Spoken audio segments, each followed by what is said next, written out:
Hello friend, কেমন আছেন? আশা করি খুব ভালো আছেন। আজকে ভিডিওটা আমি এখানে শুরু করছি। তো আজকে ভিডিওতে আমি আপনাদের দেখাবো খুব অল্প সময়ে আপনারা কেক কিভাবে বানাবেন। প্রথমত কেক বানাতে আমাদের 2 থেকে 3 ঘন্টা সময় লেগে যায়, কেননা কেকটা ফাটতে আমাদের অনেকটা টাইম লাগে। আর আমরা কম বেশি সবাই কেক বানাতে পারি। তো আজকে আমি আপনাদের দেখাবো মাত্র 1 ঘন্টায় আপনারা কেক কিভাবে বানাবেন বাড়িতে থাকা সামান্য উপকরণ দিয়ে। তা দেখুন, এখানে আমি কেক বানানোর জন্য নিয়েছি কাজু, কিশমিশ, বেকিং সোডা, আর এখানে নিয়েছি 500 আটা। তা আমি আজকে কেকটা একটু বড় কেক বানাবো। তা 500 আটা দিয়ে আমি আজকে কেক বানাবো। আর এই 500 আটার কেক বানাতে অনেকটা বেশি টাইম লাগে, তা কিন্তু এটা আমি আজকে খুব অল্প সময়ে এটা আমি বানিয়ে দেখাবো। তা এখানে নিয়েছি আমি 3টে ডিম, আর নিয়েছি 250 চিনি। আর প্রথমে আমি চিনিটা মিক্সচার মেশিনে দিয়ে একটু গুঁড়ো করে নেব। তো দেখুন আমার চিনিটা এখানে গুঁড়ো করা হয়ে গেছে। তারপরে আমি কি করব, মিক্সচার মেশিনের এই জারটাই আমি এই 3টে ডিম দুটো ফেটে নেব। তো এভাবে আমি হাত দিয়ে না ফেটে আমি মিক্সচারের জারে এটা খুব ভালোভাবে একটু ফেটে নেব। তা ফেটে নেওয়ার পর আমি একটা পাত্রে এটা প্রথমে ডিমের পেস্টটা ঢেলে তারপরে আমি চিনি ঢেলে দিয়েছি। তারপরে আমি দিয়েছি, দেখুন যে আটাটা আমি নিয়েছিলাম 500 আটা, সেই 500 আটা আমি নিয়েছি। প্রথমে তো 500 আটার কেক বানাতে অনেকটা বেশি টাইম লেগে যায়, কেননা হাত দিয়ে ফাটতে আমরা অনেকে হাত দিয়ে ফাটি। তা আমরা যদি এভাবে হাত দিয়ে ফাটি তা এটা আমাদের অনেক বেশি টাইম লেগে যাবে। কিন্তু আমরা যদি আমি যেভাবে বানাচ্ছি এভাবে আপনারা যদি বানান তাহলে দেখবেন 1 ঘন্টার মধ্যে আপনাদের কেক রেডি হয়ে যাবে। তো দেখুন এখানে আমি সব উপকরণগুলো দিয়ে তারপরে আমি দিয়ে দিচ্ছি রিফাইন তেল। তো এখানে আমার প্রায় 200 রিফাইন তেল আছে, তা আমি অল্প একটু রেখে সব দিয়ে দেবো। তো আমার সব উপকরণগুলো এখানে দেওয়া হয়ে গেছে। এরপর আমি রিফাইনটা দিয়ে দেবো ভালোভাবে। দেখুন রিফাইনটা আমি সব দেবো না, অল্প একটু রেখে দেবো। দিয়ে এরপর আমি দিয়ে দেবো ভিনিগার। তাই আমি এখানে হোয়াইট ভিনিগার নিয়েছি। তা ভিনিগারটা এখানে দেওয়া হয় যে জন্য যে ডিমের গন্ধটা অনেকে সহ্য করতে পারে না, সেই জন্য ভিনিগারটা দেওয়া হয়। তো দেখুন আমি এখানে এই চামচের 1 চামচ ভিনিগার দিয়েছি, আর দেব 1 চামচ বেকিং সোডা মানে খাওয়ার সোডা দিয়ে আমি সব উপকরণগুলো মিক্স করে তারপরে আমি দিয়ে দিচ্ছি দুধ। তো এখানে আমি প্যাকেট দুধটাই নিয়েছিলাম। তো প্যাকেট দুধটা নিয়ে আমি পরিমাণ মতো জল দিয়ে এটা আমি আন্দাজ করে গুলে নিয়ে আমি সব কটা উপকরণ ভালোভাবে একটু মিক্স করে নেব। দেখুন চামচ দিয়ে প্রথমে আমি এভাবে একটু ভালোভাবে ফেটে নেব। ফেটে নিয়ে তারপর আমি কি করব, তো এভাবে যদি আমি হাত দিয়ে ফাটি কিন্তু এটা অনেকক্ষণ টাইম লেগে যাবে।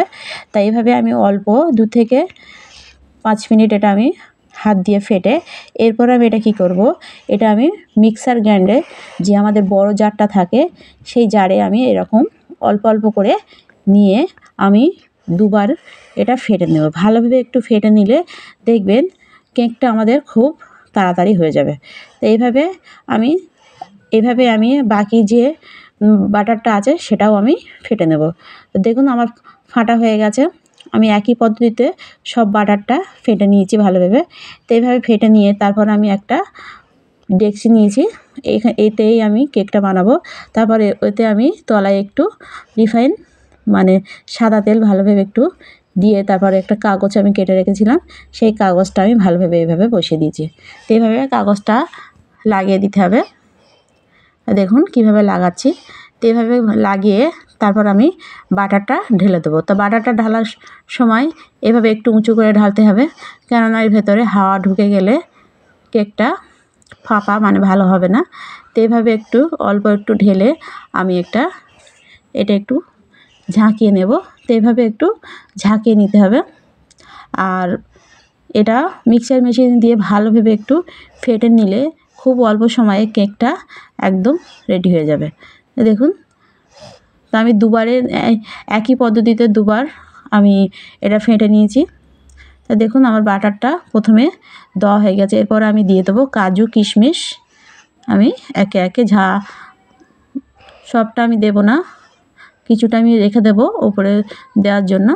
তো দেখুন আর কেক অনেকেই বানাতে পারে। তো এভাবে বানালে খুব অল্প সময়ে কেকটা রেডি হয়ে যাবে।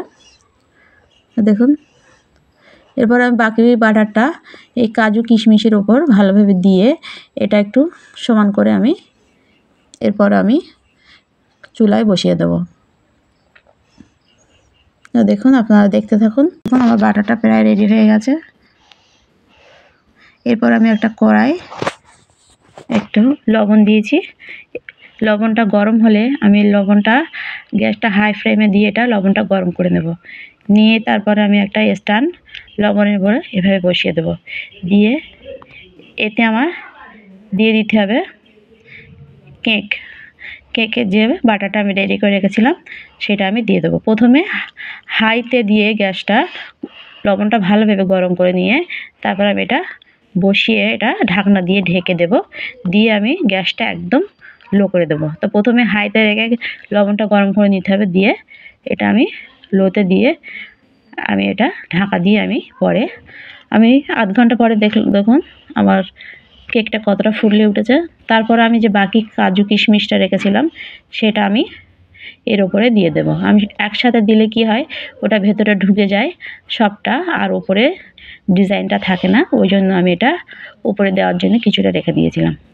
দেখুন আমার কেকটা অনেকটাই ফুলে উঠেছে। এরপরে আমি পুরোটা ভালোভাবে একটু সাজিয়ে এটা আমি আবারও চাপা দিয়ে দেব কিছুক্ষণের জন্য। তো আমার কাজু কিশমিশগুলো সবটা দেওয়া হয়ে গেছে। এরপর আমি তারপর দেখুন একটা কাঠি দিয়ে এভাবে মাছ বরাবর ফুটিয়ে দেখতে হবে কেকটা হয়েছে কিনা। তা কেকটা যদি কাঠিতে এভাবে একটু লেগে যায় তাহলে বুঝবেন কেকটা হয়নি। তা আমার কেকটা কাঠিতে লেগে গেছে, তার মানে আমার এখনও কেকটা হয়নি। তা আমি আবার ওইটা ঢাকা দিয়ে আমি কিছুক্ষণ পরে ফিরে আসছি। তা দেখুন আমি আবারও 20 মিনিট পরে একটা কাঠি এটা ফুটিয়ে দেখছি। দেখুন কাঠিটায় লেগে যায়নি, তার মানে আমার কেকটা হয়ে গেছে। তো এভাবে কাঠিটা ফুটিয়ে দেখতে হবে। এরপরে কেকটা আমি নামিয়ে নেব। তো নামিয়ে আমি আপনাদের দেখাচ্ছি এটা কেমন হয়েছে। তো দেখুন আমার কেকটা রেডি হয়ে গেছে।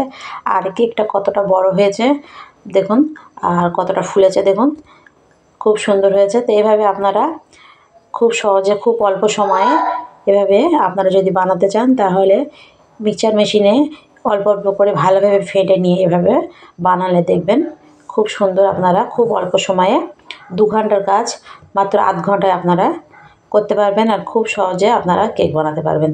তো এরপর আমি কেকটা কেটে আমি আপনাদের দেখাচ্ছি কেকটা কতটা সফট হয়েছে দেখুন। দেখুন তো দেখুন কেকটা কতটা স্পঞ্জি হয়েছে দেখুন, একদম নরম। তো এভাবে আপনারা বানাতে পারেন। ভিডিওটি পর্যন্ত।